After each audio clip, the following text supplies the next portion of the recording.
Welcome to Kenton's videos. Enjoy the video. You start by opening Device Manager. Press Win plus X or right-click Start and choose Device Manager.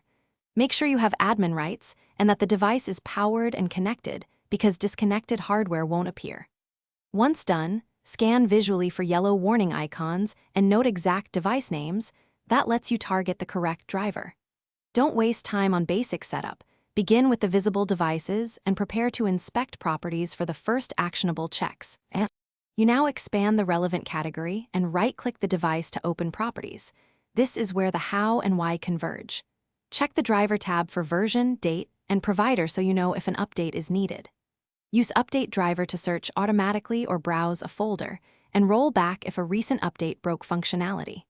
If necessary, disable then re-enable to reset state, or uninstall to force a clean reinstall.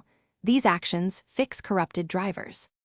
You finish by rebooting the system so changes take effect. Once restarted, run scan for hardware changes in Device Manager to confirm detection. If Windows drivers fail, install the manufacturer's driver or run Windows Update for compatibility.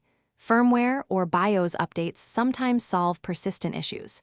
Make sure to test the device immediately after restart.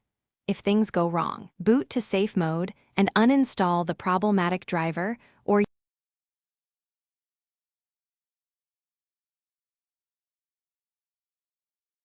Thanks for watching. Consider subscribing if we helped you.